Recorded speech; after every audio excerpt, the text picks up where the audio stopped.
அடகில் இருக்கும் தங்க நகைகளை மீட்டு 10 நிமிடங்களில் பிரைம் கோல்ட் ஹப் மூலம் அதிக விலைக்கு விற்க 7997990028 தொடர்பு கொள்ளவும். சம்மர் வந்தாச்சு. What's your plan for this holiday? எங்க கிட்ட விட்டுருங்க, நாங்க பாத்துக்கிறோம். GT Holidays. GT Holidays, South India's #1 travel brand. 2026 new பிளேயரா வந்திருக்கக்கூடிய தாவேகா. ஏற்கனவே நம்ம பல நேர்காணல பேசியிருக்கிறோம். தாவேகா யாருக்கு ஸ்பாயிலரா இருப்பாங்க அப்படிங்கிற அந்த குழப்பம் நீடிக்கிறது. அவங்க என்ன மாதிரியான பிளே பண்ணுவாங்கன்னே தெரியல அப்படின்ட்டு. ஓரளவுக்கு இந்த கருத்து கணிப்புல விஜய் என்ன ரோலை பிளே பண்ண போறாருன்னாவது தெரியுதா? 2021 தேர்தலுக்கும் 2026 தேர்தலுக்குமான மிக முக்கியமான வித்தியாசமே விஜயனுடைய நியூ என்ட்ரி. விஜயை யாரும் அண்டர் எஸ்டிமேட் பண்ண முடியாது. அதுதான் நமக்கு கிடைக்கிற பேசிக் மெசேஜ். விஜய்க்கு ஒரு பெரிய ஃபாலோயிங் இருக்குது. ஒரு பெரிய அளவில் அவர் ஒரு பொலிட்டிக்கல் ஃபோர்ஸாக எமர்ஜ் ஆவார். திட்டவட்டமாக டபுள் டிஜிட்டுக்கு மேலே போவார் அப்படிங்கிறது என்னுடைய கணிப்பு. ஆனால் இந்த கருத்து கணிப்பில் ஓவராலாக அப்சர்வ் பண்ணுறது என்ன அப்படின்னா, விஜயினால் டிஎம்கே நிறைய பாதிக்கப்படுகிறது, திருமாவளவன் அதிகம் பாதிக்கப்படுகிறார், சீமான் பாதிக்கப்படுகிறார். இதில் அடிஷ்னலாக இன்னொரு பாயிண்ட் ஆன்டி இன்கம்பன்ஸ் ஆளும் கட்சி சொல்லி ஆகும். இந்த ஆன்டி இன்கம்பன்ஸ்ல ஒரு போர்ஷனை விஜய் எடுக்கிறார். ஆன்டி இன்கம்பன்ஸ்ல டோட்டலா ஆன்டி இன்கம்பன்சி ஓட்ஸ் இருக்குல்ல, அது இந்த பக்கம் வரும்ல என்டிஏவுக்கு, அதை அவர் தூக்குறாரு. ஆனா அதே நேரத்தில் மோடி எதிர்ப்பு நிலைப்பாட்டை அவர் எடுத்திருக்கிறதுனால ஆன்டி மோடி ஓட்ஸ் டோட்டலா டிஎம்கேக்கு போகுதுல்ல, அதுலயும் ஒரு போர்ஷனை அவர் எடுக்கிறார். இப்போ அர்பன்ல நம்ம பாக்குறோம், சென்னை தொடங்கி முக்கியமான அர்பன்ஸ் எல்லாத்துலயுமே, கோயம்புத்தூர் விட்டுறலாம், சென்னை தொடங்கி இதர அர்பன்ஸ்ல, தமிழ்நாடுக்கும் முக்கியமான அர்பன்ஸ்ல திமுகவுடைய கோட்டையாக தான் அந்த பகுதிகள் இருக்கு, குறிப்பா சென்னை உட்பட. அப்ப இங்கேயும் நேரடியாக ஒரு பாதிப்பு இருக்கும். சென்னையில 7 இடத்துல டிஎம்கே லூஸ் பண்ணுவாங்க. 7 இடம், 7 தொகுதிகள் டிஎம்கே லூஸ் பண்றதுக்கு வாய்ப்பு இருக்கு. இப்போ வரைக்கும் டிஎம்கே செய்து கொண்டிருப்பது என்ன அப்படின்னா, கூட்டணியின் பலத்தை தன் பலம் போல காட்டி கொண்டிருப்பது. அதான் அவங்க இன்டாக்ட் இன்னைக்கு வரைக்கும் மெயின்டைன் பண்ண முடிஞ்சிருக்கு. பட் விஜய்ங்கிற புயல் ரொம்ப வேகமாக வீசுறப்போ அந்த டிஎம்கே கட்டுமானம் எந்த அளவுக்கு தாக்கு பிடிக்கும்னு எனக்கு தெரியல. நான் ஒரு சில விஷயங்கள் கேள்விப்படுறேன். டிஎம்கேலேருந்து சில செங்கல் பெயரலாம் அப்படின்னு நான் கேள்விப்படுறேன். ஆனால் தேர்தலுக்கு 3 மாதத்துக்கு முன்னால் சில எதிர்பாராத திருப்பங்கள்லாம் நடக்கும். ஆதரணியர்களுக்கு அன்பு வணக்கம். இன்றைய சிறப்பு நேர்காணலில் நம்முடன் இணைந்திருக்கிறார் மூத்த பத்திரிகையாளர் கோலால சீனிவாஸ் அவர்கள். சார் வணக்கம். வணக்கம். இப்ப 26 சட்டமன்ற தேர்தலை ஒட்டி நடைபெற்று வரக்கூடிய கருத்து கணிப்புகள், இப்போ நீங்களும் நேரடியாக ஒரு கருத்து கணிப்புல இன்வால்வ் ஆயிருக்கிறீங்க. அதுக்கப்புறம் நிறைய பேரும் கருத்து கணிப்பு செஞ்சுக்கிட்டு இருக்கிறாங்க.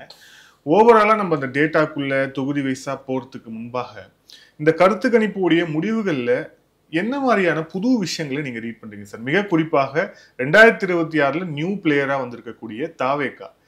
ஏற்கனவே நம்ம பல நேர்காணல பேசியிருக்கிறோம். தாவேகா யாருக்கு ஸ்பாயிலரா இருப்பாங்க அப்படிங்கிற அந்த குழப்பம் நீடிக்கிறது. அவங்க என்ன மாதிரியான பிளே பண்ணுவாங்கன்னே தெரியல அப்படின்ட்டு. ஓரளவுக்கு இந்த கருத்து கணிப்புல விஜய் என்ன ரோலை பிளே பண்ண போறாருன்னாவது தெரியுதா?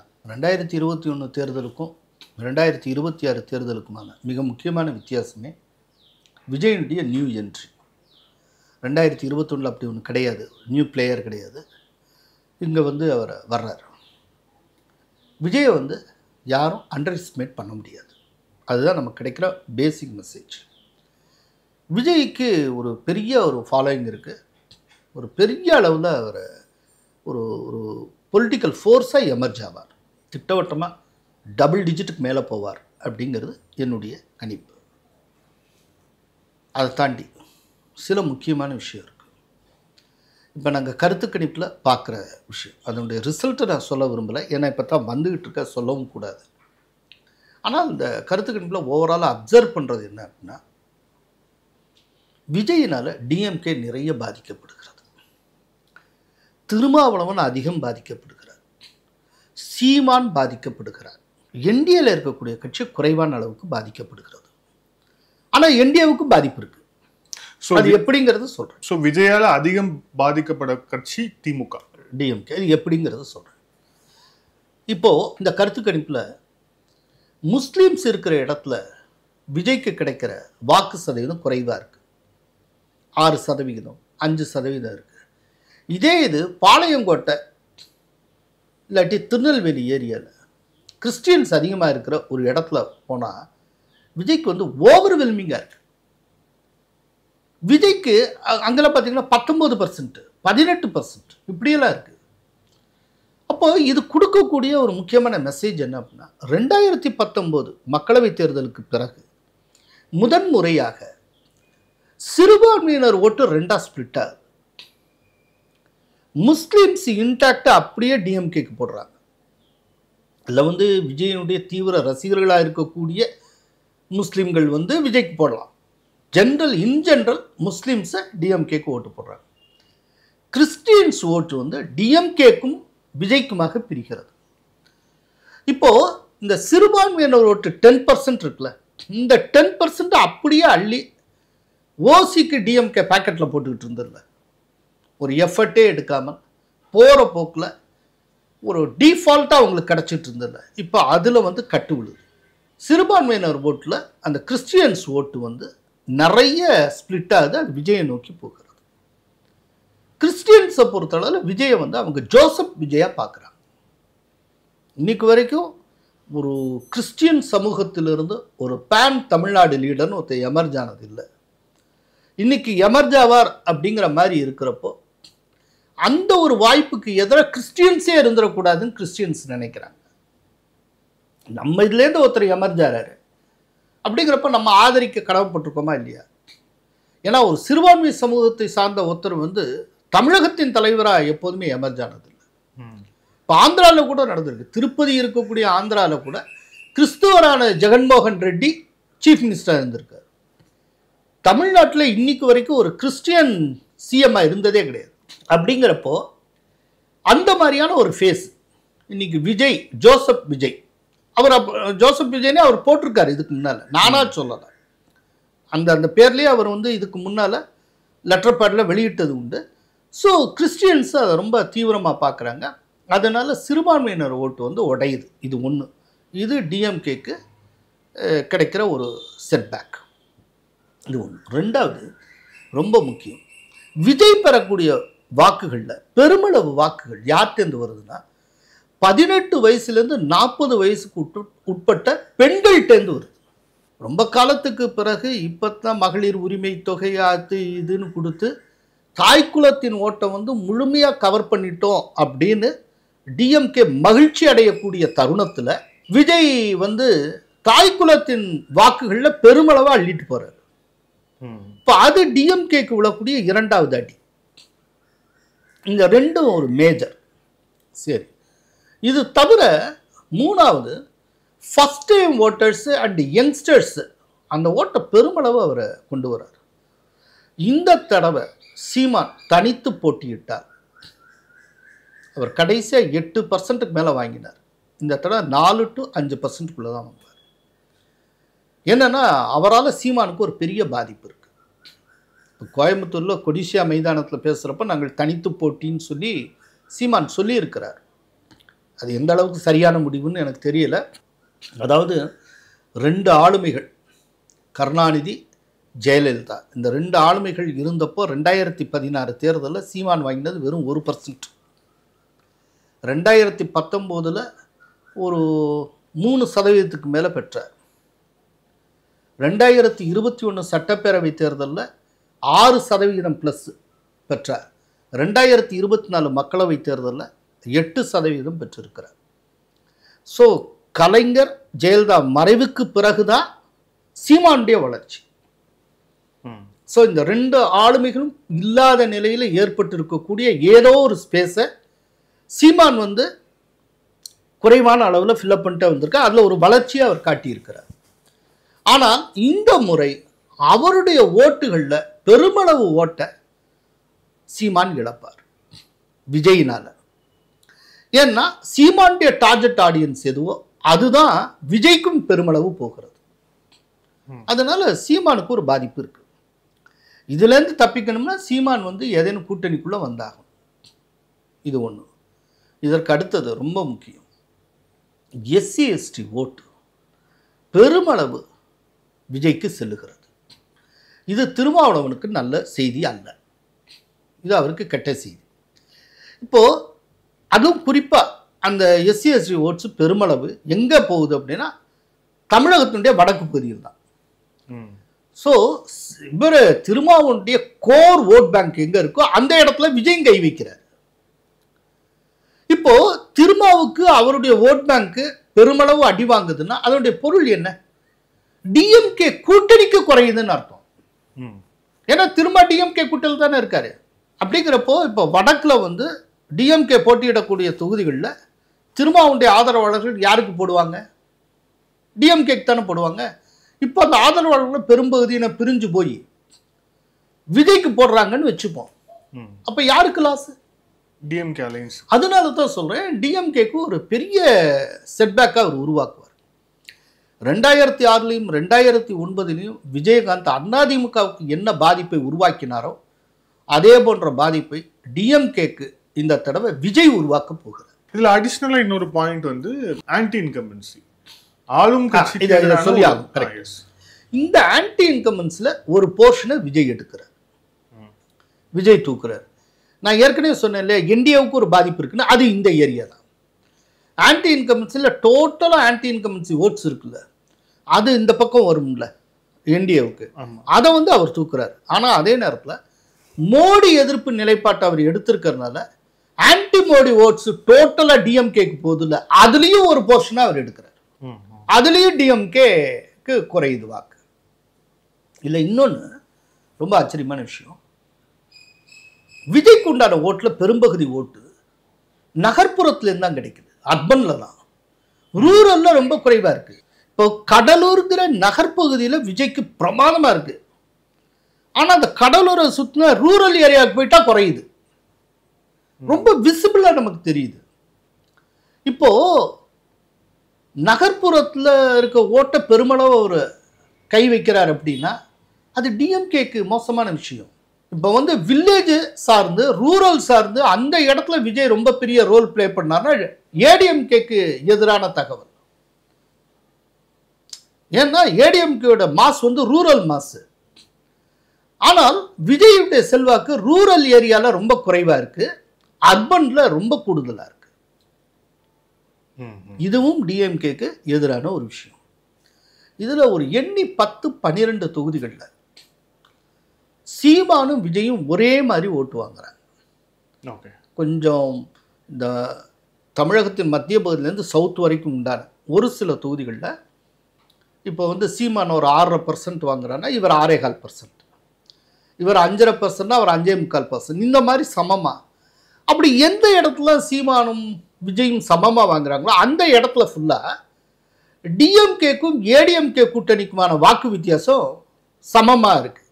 வாக்கு வித்தியாசம் 1% இருக்கு, அதுவும் மோரால சமமா இருக்கு.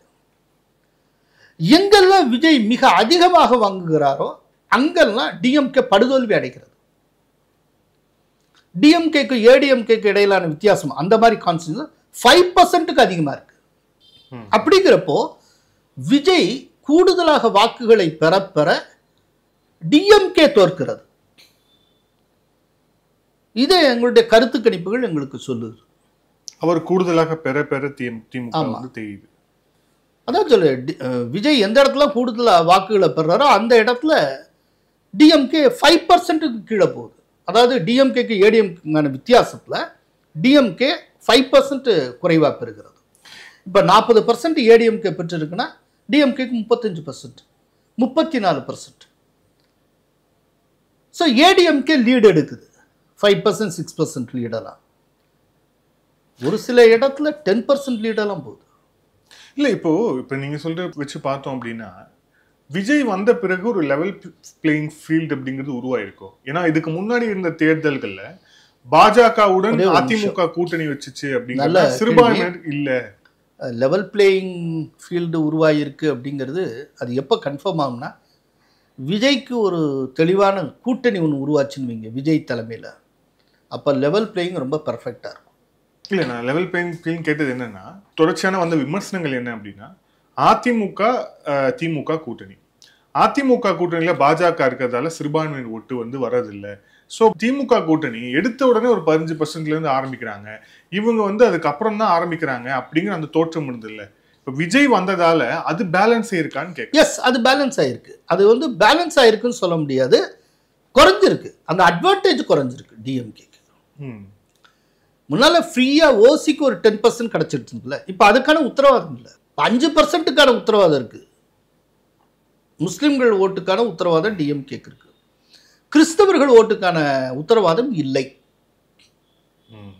இல்லை, இன்னொரு பாயிண்ட் சொன்னீங்க. இப்போ அவருடைய ரீச் வந்து அர்பன்ல வந்து ரொம்ப ஜாஸ்தியா இருக்கு, ரூரல்ல தான் இருக்கு. இப்போ அர்பன்ல நம்ம பார்க்குறோம், சென்னை தொடங்கி முக்கியமான அர்பன்ஸ் எல்லாத்துலேயுமே, கோயம்புத்தூர் விட்டுறலாம், சென்னை தொடங்கி இதர அர்பன்ஸ்ல, தமிழ்நாடுக்கும் முக்கியமான அர்பன்ஸ்ல வந்து திமுகவுடைய கோட்டையாக தான் அந்த பகுதிகள் இருக்கு, குறிப்பா சென்னை உட்பட. அப்ப இங்கேயும் நேரடியாக ஒரு பாதிப்பு இருக்கும். சென்னையில 7 இடத்துல டிஎம்கே லூஸ் பண்ணுவாங்க. 7 இடம், 7 தொகுதிகள். இது ஓகே, 7 தொகுதிகள் ஓகே, டிஎம்கே லூஸ் பண்றதுக்கு வாய்ப்பு இருக்கு. தாம்பரமும் பல்லாவரமும் டவுட்டுங்க. போதுமா? விஜய் வந்து ஒரு சின்ன உதாரணம் சொல்றேன். மயிலாப்பூர்ல விஜய் வந்து 19% 18% வாங்குறாரு. இப்போ அதனால என்டிஏவுக்கு என்னன்னா, என்டிஏ அங்கே லீட் பண்ணுது, மயிலாப்பூர்ல லீட் பண்ணுது, ஆனால் கொஞ்சம் தின் மார்ஜின். இந்த மாதிரி ஒரு சில தொகுதிகளில் என்டிஏ அவர் பாதிப்படை செய்கிறாரு. ஆனால் என்டிஏவுடைய லீடு குறையுதே ஒழிய அதனுடைய வெற்றி பறிக்கப்படலை. ஆனால் டிஎம்கேடைய வெற்றியே பறிக்கப்படுது. இதுதான் முக்கியமான விஷயம். நான் இதான் ஏற்கனவே வேற ஒரு விதமாக சொன்னேன். அர்பன்கிறது எப்போதுமே டிஎம்கேக்கு சாதகமாக இருக்கும். அர்பனில் லீட் பண்ணுறாருன்னா அது டிஎம்கேக்கு நெகட்டிவான மெசேஜ்னு சொல்கிறேன். நீங்கள் அர்பன் சொன்னது சென்னையை ஒரு உதாரணமாக எடுத்துக்கிட்டீங்க. நான் ஒவ்வொரு இடத்துலையுமே சொல்கிறேன். ஓகே, இதில் இப்போ சென்னை ஒரு உதாரணமாக எடுத்துக்கிட்ட மாதிரி கன்னியாகுமரியை ஒரு உதாரணமாக எடுத்துக்கோங்க. நீங்கள் வந்து கிறிஸ்டின்ஸ் இருக்கக்கூடிய பகுதியில் அவருடைய பெர்ஃபார்மன்ஸ் ஜாஸ்தியாக இருக்குன்னு. ஸோ இப்போ ஏற்கனவே வந்து இப்போது கன்னியாகுமரி பொறுத்தவரை அங்கே பாஜகவும் ஸ்ட்ராங்கு, காங்கிரஸும் ஸ்ட்ராங்கு.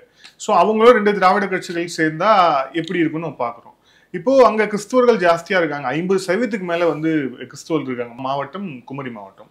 இப்போது அங்கே விஜயோடைய ரோல் என்னவா இருக்கு? எங்கே என்ன அப்படின்னா, கன்னியாகுமரி எப்போதுமே வித்தியாசமான மாவட்டம். அது வந்து கேரளாவுடைய எக்ஸ்டென்ஷன் மாதிரி இருக்கும். அங்கே ஒரு காலத்தில் லோக்தள் ஜெயிச்ச இடம்.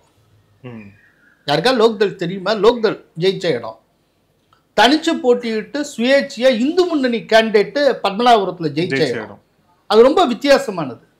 அங்கே வந்து கம்யூனிஸ்டுகளுக்கு செல்வாக்கு உண்டு, பிஜேபிக்கு செல்வாக்கு உண்டு, இந்து முன்னணிக்கு தனிப்பட்ட முறையில் செல்வாக்கு உண்டு, எல்லாருக்கும் செல்வாக்கு இருக்கிற இடம்.